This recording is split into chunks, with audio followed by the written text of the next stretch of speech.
started. Yeah. Yeah.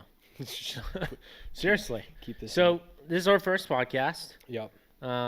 Cameron's co-hosting, and yeah, how are you gonna lead this? Yeah. So I'll just be asking you questions. Okay. Obviously, everyone knows you from your videos going through ad accounts, Okay. going with Facebook ads. So really, just gonna be kind of keeping the first one more on brand of what's already known about Facebook ads. So really, just starting off with those questions. So really, the first question is, when did you start with Facebook ads? All right. Yeah. So I think like 7, 8 years ago. Okay.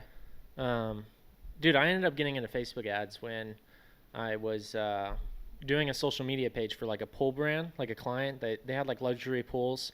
And really before they were my client, I was building like a social media page, like a luxury watch page. And that ended up getting in the attention of, one of my friend's parents, and he had reached out asking if I could do Facebook ads for him. I was like, I don't know anything about Facebook ads. And he was like, no worries, man. Just go ahead and like try it out. Like, just do it. Let's see if you can do it. And I was like, all right. So I ended up doing it. And, long story short, that guy ended up getting 2 years worth of pool bookings. And that was kind of my intro into Facebook ads. Wasn't that the one where the audience was like completely different from it was like. Yeah. So it was housewives Yeah. that had kids. And I found out that, the person who had all the money actually wasn't making the decision in the household. So it was usually the male partner or the fiance or, the husband that was going to make the purchase, but the wife was actually the decision maker. And we ended up finding this out because we were like doing research in Facebook groups. We were like joining like mommy groups and like mother groups and like local neighborhood groups for these like luxury homes. And we're talking about like pools like lazy rivers in people's backyards. Yeah. So that was like kind of the scenario we're going for. And so what ended up happening was I ended up finding out that all these moms were actually stay-at-home moms, and they were making the decision because they were tired of all their kids being inside and they wanted their kids to be outside, like playing in the water. So that's what ended up, really us striking as an audience. And it was super successful, 2 years worth of bookings. He calls me one day and is like, hey, Chase, like, we're done. Like, he's ending the contract, and I'm literally losing this client because we got him so many results. He goes, I just want to let you know I'm retiring to go hunting. I was like, hunting? He goes, yeah, like to shoot deer. I was like, wow. Because that was unheard of for them, like having that many bookings that far out. What happened was for the first year we booked them out, that had never happened. And he's like, look, nobody ever books pools like 2 years in advance. Yeah, they just don't do that. These people are moving. And I was like, let's try it. And it worked. That's crazy. All right, well, on the next question, a little bit off from Facebook ads, but what would you do if you weren't doing Facebook ads? What do you think you would have done? Oh, that's a weird question. I don't really know what I would be doing. Yeah. I don't know. I always like stuff to do with engineering. I always wanted to be an architect when I was little. I mean, I don't know. I'd be doing something in the business side because I've always really thought I'd do something business related. Always thought of actually having a software company when I was really young, but I actually didn't feel I was smart enough to even do something like that, so I figured I would just go into something else and maybe something would come to fruition later on in life. And it has kind of worked out because now I am in the software business, but yeah, pretty crazy. Okay, cool. Well, the next question is, if you could collab with really anyone out there in social media, any actor, anyone. A collab. Yeah. Okay. Jeez. Who would I collab with? I don't know who I'd want to collab with. I feel like I'd want to do something with like a creator that's maybe not in the same niche or business. More like, somebody probably that's like more fun. I don't know. I see these YouTubers doing like the craziest stuff online. I think it would just be cool to do something where it's like, probably like a YouTuber then. Yeah, just like definitely a YouTuber. Yeah, like a crazy collab on something totally random, like something so unrelated to what I do. Yeah, I think that'd be cool because I like to try new things. Yeah, so like a prank or something. Yeah, I don't know. What would you want to do? Oh, I don't know. That's what I'm saying. It would have to be a YouTuber, honestly. But name one. Like, who would be somebody cool to do a collab with? there's so many. Or who do you think I YouTubers. would do a collab with? Who do you think you would do? Honestly, like Rice Gum. I could have totally seen you. Really? Yeah, Well, that's because he Really? messaged me. I know, but I could have totally seen that on Yeah. the LA houses and stuff like that. Oh, okay. Yeah. Yeah. So that was the opportunity where I had an opportunity to do a Snapchat series Mhm. with like influencers, showing them how to do Facebook ads, and essentially taking the influencer's brand and then like selling it with Facebook ads. Mhm. And like we haven't executed on this yet, but Rice Gum was the first one to reach out and introduce the opportunity. And then Alex Stemp, which is the guy who makes Strangers Famous, Mhm. wanted me to do that whole Snapchat series, and he has 20 million followers.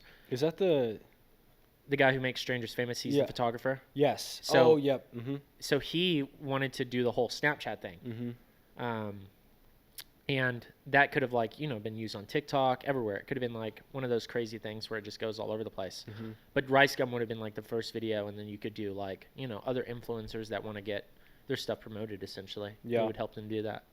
Oh, totally. That would have been huge because all the platforms are trying to kind of combine with. Yeah, the whole idea was like a little extravagant because the premise was like making like influencers, wealthy people, rich people Mhm. richer Yeah. by taking the money they have and just spending it on growing their brand. Yeah, So because they're all doing organic right now. yeah, because none of these people have clothing brands and they're not running ads. Mm-hmm.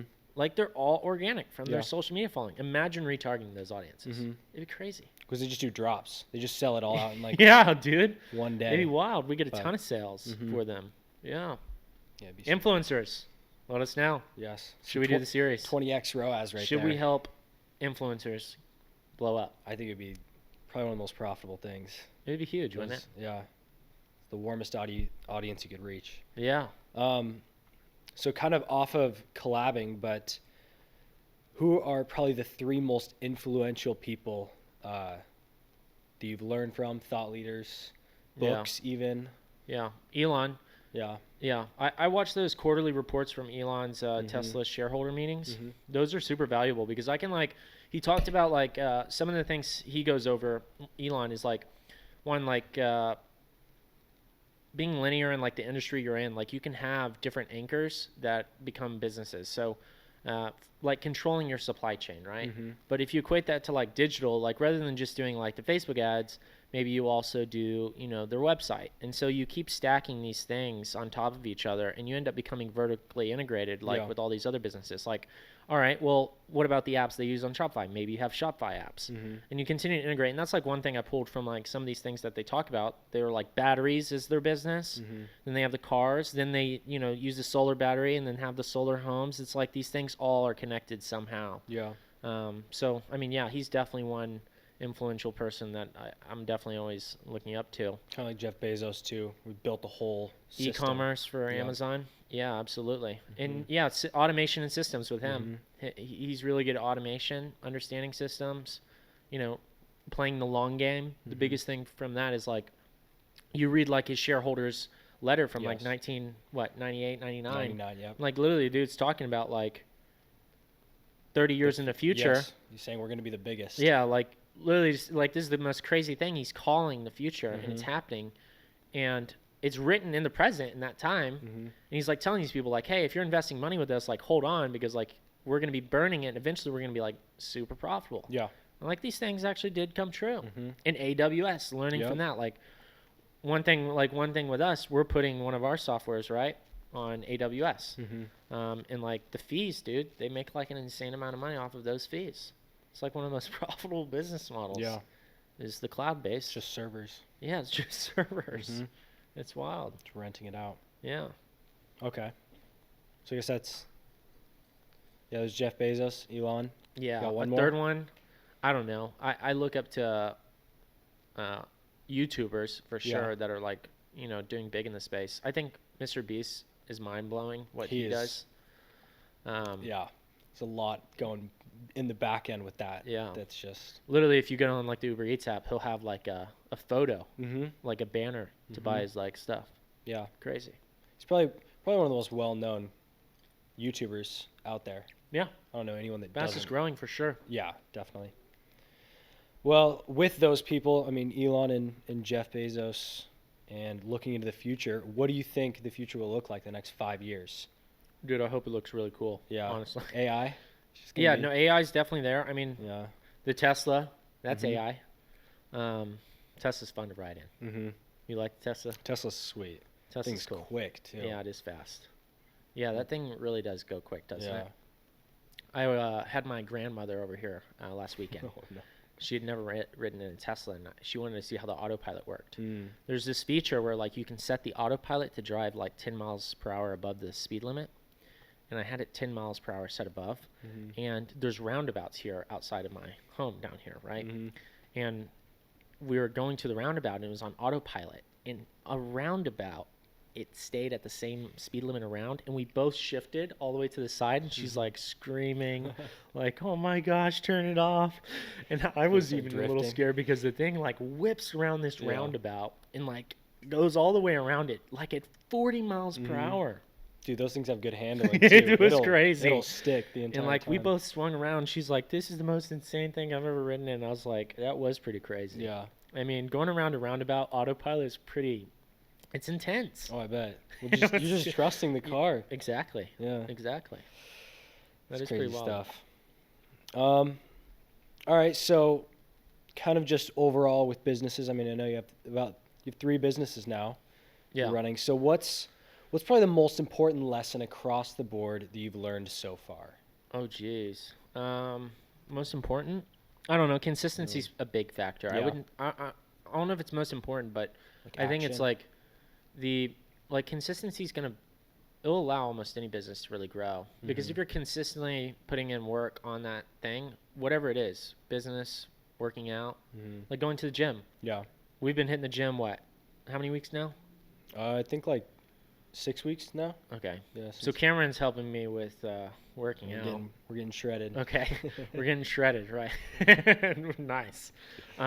So yeah, so anything with consistency, right? Anything Mhm. you do, as long as you're putting in the effort, I think that's like the biggest thing, and it might not be something like the biggest lesson I've learned, but the biggest thing that I've really focused on and that has helped a lot of this, end up working out. Yeah. Because if you're working every single day on something, it's gonna eventually it will take off. Mhm. And sometimes it doesn't for a lot of people. It takes a long time, but as long as you're consistent, at some point something has to give Mhm. in terms of it, making sense and taking off. Yeah. It's like taking that action, just constant. Every Consistent single day, action. taking your action. Yeah. Okay. Every single day. So I guess what would you say some of the most underrated tools that are kind of indispensable for the job? Like, what do you need to use, I guess, to be able to do the job? Like what? In Facebook ads? Kind Or like at an agency? of just in business in general. I guess maybe it would have to be specified to one individual business. So kind of just with, I would say, Facebook ads, because that kind of plays a part with all of the businesses. So Yeah. Well, I mean, we don't use too many. Well, I guess you could consider some tools. Like, I mean, creative, we use Canva in a lot of Mhm. cases. yeah. I mean, depending on what editing softwares, stuff like that. I mean, we're developing a tracking software, Surge, Mhm. IO. Yeah. So that's going to be ad tracking, right? Mhm. So that's been, going on for a while now. I guess things kind of changed too, because before, like, the Pixel was perfect. You could track Yeah. everything on that, and now it's It was great. a completely different market, because now ad tracking is going to be a giant part of the Yes. entire market. It's not even just Facebook ads anymore. Yeah. And so, like, that was the premise, is like making the ad tracking better, having Mhm. better data, because now that we'll have this tracking, we'll have more data to then, feed back into the system. Yeah. Plus, we'll be able to more accurately attribute results with the Mhm. ads. And there's a lot of other things we can do now that we have control over it. Mm-hmm. Because this whole privacy thing, it's good for like, individuals, but for businesses, it's not so good. Yeah. So like we're kind of, bridging the gap here. Mm-hmm. Yeah, it's not having accurate data is probably one of the biggest struggles that the businesses are facing. I think right almost now. all businesses are bad at keeping track of data, Yeah. logging it, misnaming it, having too many tools where it's not located in a centralized place, Yeah. not storing it properly. Yeah, because data is everything Yeah. right now. You get breached, you can be legally liable for that. Mhm. There's a lot of different things. You got to have privacy in place. Some people have like these unsubscribe emails and they don't even work. Yeah. That's like another red flag. Like these things are important, and like I don't think a lot of businesses even understand how important data is and how to organize it effectively. Um, and I mean that's like stuff that we teach on our trainings and courses, right? Yeah. So Organizing everything makes things so much easier. Yeah, it's a big thing. Yeah.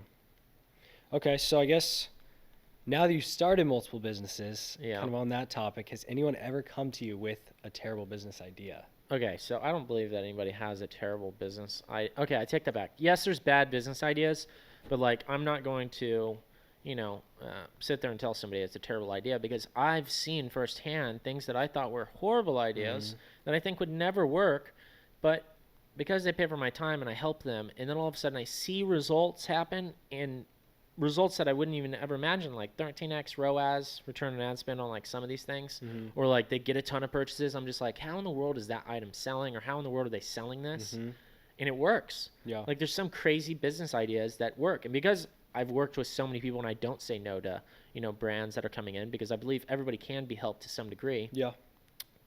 A lot of these I find out a lot of these brands do crazy numbers, and I never would have imagined what some things would be that would sell. Like crazy items that you just couldn't even understand. You have any items you could think of? Any e-com stores? Geez, I don't know. I feel like some hair related products are crazy to me. Yeah, okay. Like just weird stuff in general. I mean, there's things that are in the credit space. There's just a lot of odd. I can't think of a specific one. I'm having a hard time, but there markets for anything now. Yeah, there really is. Like there's the craziest stuff that people are selling, that just gets absolutely insane volume. Like I mean, one of the most normal items, T-shirts. Yeah. Dude, I'm looking at some of these results we were getting, and it's like 60 cents a T-shirt buy, and selling like 1 million of them a month. Yeah. I was like selling a million T-shirts a month for pennies. Yeah. Yeah. Who would have thought T-shirts could sell like that? Just one slogan. Yeah, God is dope. It's crazy. And it has such a big message, and it relates to so many people, and people love buying it. And it's huge volume. Yeah. Millions a month for pennies. Acquisition cost. Yeah, because if they're buying the shirts they get them for 10, 20 cents and then can sell them for even lower. $4 seems cheap, but like the margin there is it's still a lot when you're doing volume. Absolutely. Oh yeah. And the thing is, they're selling so much of it that they have all of it in house now. And then they have like they're helping impoverished communities. So that's then low on their cost, and it has a benefit to the community. And then you're selling it through the ads, through Snapchat, through all these avenues. It's super size scale. Yeah. Yeah, if you can really just figure out a business that helps other people too. Yeah. Like it's and that's another thing. You don't have to be like the highest priced. Right? You don't have to be the highest price in the market. You could be the lowest, but as long as you're getting insane volume, it makes sense. Amazon, high volume. Like these things with big volume make sense. Walmart's big volume. Yeah. It's a volume game. It's like so smart deals, like doorbuster deals, or there's loss leaders. Loss leaders? What's that? Loss leaders. So you take like diapers, for example. It's a loss leader because you can price diapers extremely low, and like people have to have diapers for their babies. So it's considered a loss leader because they're willing to have a deal and take a loss on that deal because they're coming in to get diapers. But when people come in to get diapers, that's not the only thing they're going to buy. So they're buying all these other items with it. So like baby formula, baby bibs, baby shirts, baby clothes, baby shoes, baby socks, baby hats, apparel. And then you have like baby carriages, baby, Those toys. are the big items too. And next thing you know, you have all these items that end up raising your AOVs, and your loss leader, it's your leading top selling item, your diapers. But you might be taking a loss on it, but you're literally gaining all this other avenue of sales from bringing in people on a loss leader. So like we could give away stuff for free, and it takes our time. We invest in it. We invest in equipment. We do all this stuff. We're losing money on the front end, but it ends up becoming a leader because it brings in all these individuals who are really excited about it because we're giving it away. But at the end of the day, it ends up returning the ROI because they end up buying other stuff because they trust that brand or product or company. Yeah. It's like lifetime value is so huge right now.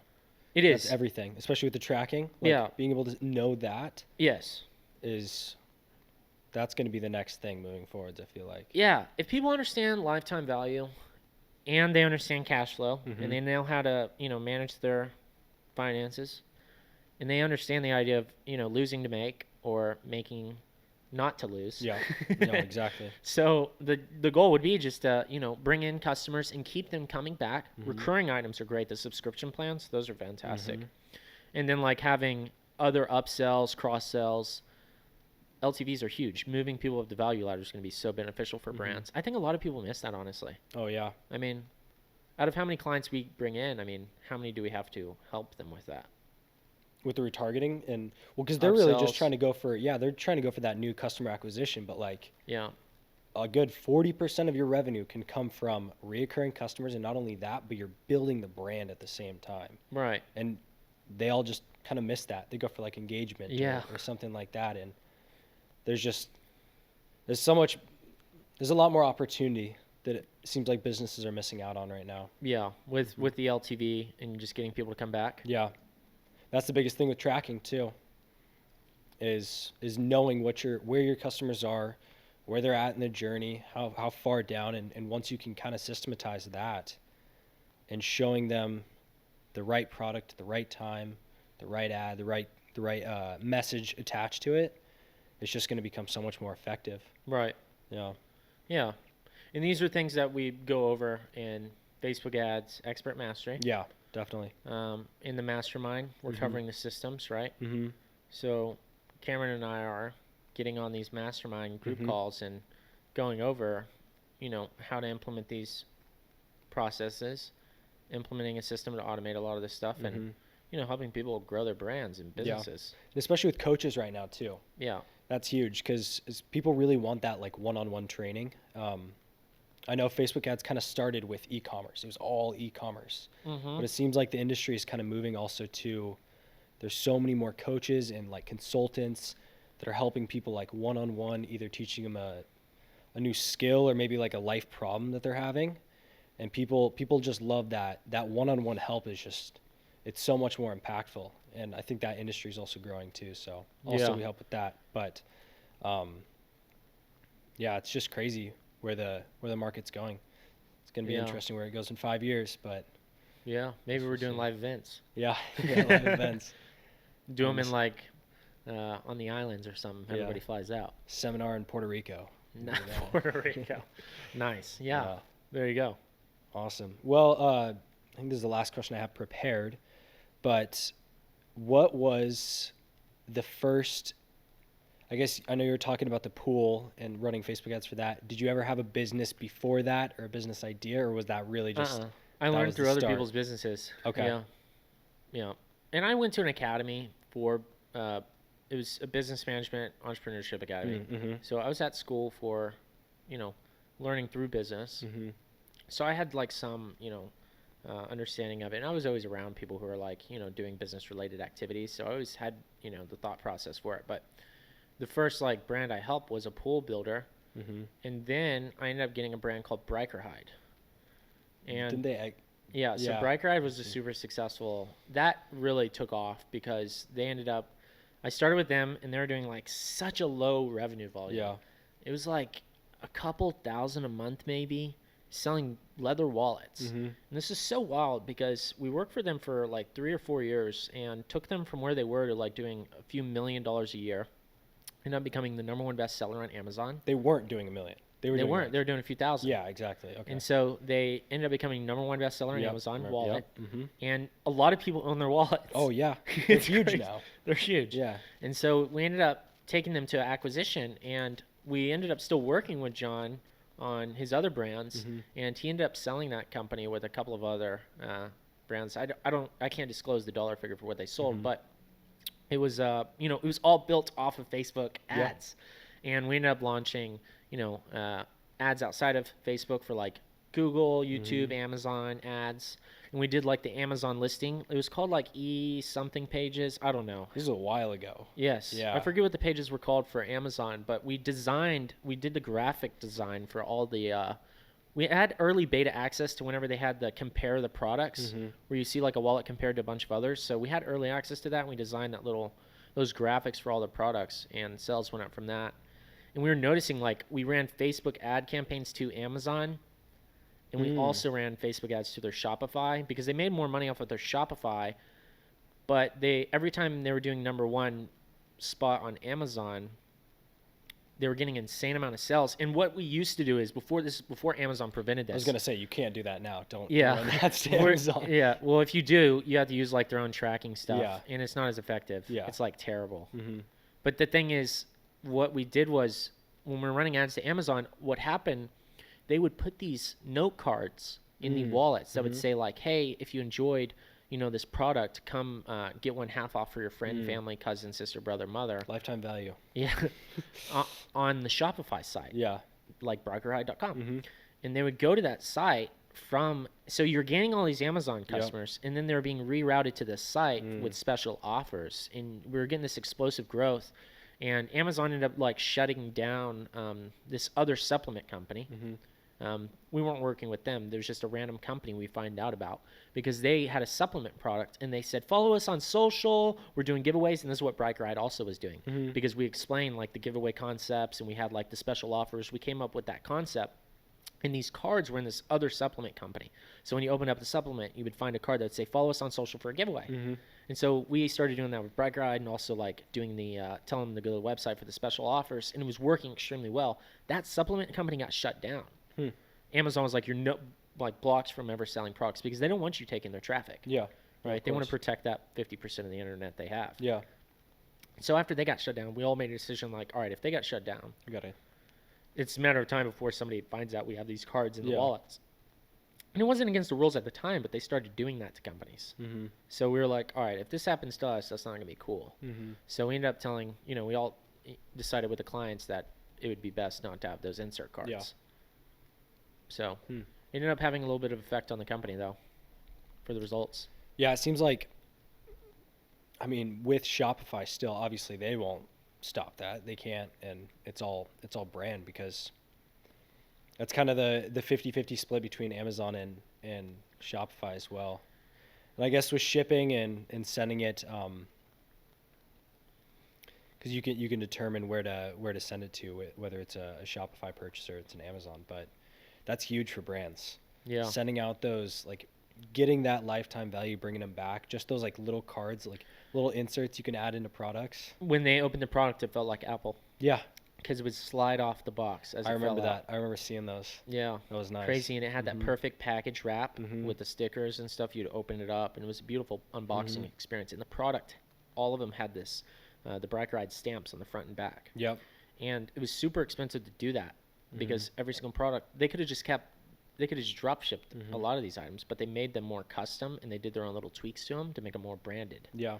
And because they were more branded and, had that more luxury feel, we were selling these wallets for like $45. Oh, yeah.